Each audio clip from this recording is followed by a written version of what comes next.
don't know that there's anything specific before I came into the business. Something that was told to me a couple of years into my business that became very important was to stay focused, be it on one aspect or one angle of your business, and try not to branch out to maybe have your hands in too many jars at one time. Skills in finding the right person for the right job, and in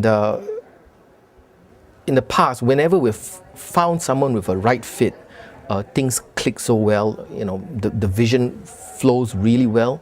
And you know, I have a little bit less stress in my life, and when we hire somebody who doesn't have that good a fit, things are a lot more stressful. Invest in yourself, and that's what I know now. Invest in myself as far as create a balanced life, education, read, and seek for a mentor. All those little things is just not as much on the business, but on myself as being a CEO of the company. Obviously, as an entrepreneur, it is a learning process. You're learning something new every day. And having a resource similar to the one that they have today with the center would have been a great resource to have as I was starting my own business. To learn from other entrepreneurs, I think, is a tremendous value. I wish I had known that I would like to know every part of my business.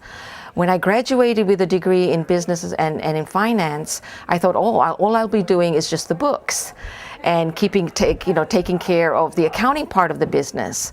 However, as my husband, we are a family-owned business, and so as my husband travels overseas more and more, I have to get involved in engineering aspect, in the manufacturing aspect, in the HR. So you're wearing a lot of different hats, and that's one part that I really did not think that I would fill in all those roles. But as an entrepreneur, I realized that you need to know a little bit about your company at any given time. Not to take a detour from your dream. Take your passion, do the different hurdles that it requires, and just go for it.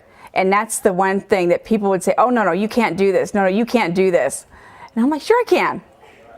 Going in, I was always, kind of hope for the best, but plan for the worst. Everyone says, oh, 2-3 years without making any money.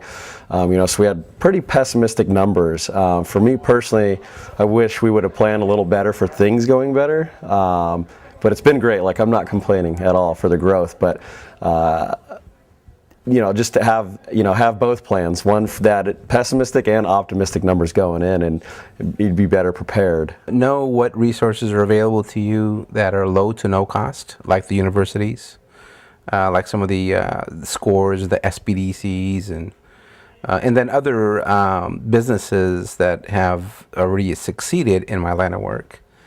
Tapping into their wisdom and their knowledge, investing time in those relationships, because they've already made the mistakes. They know the shortcuts.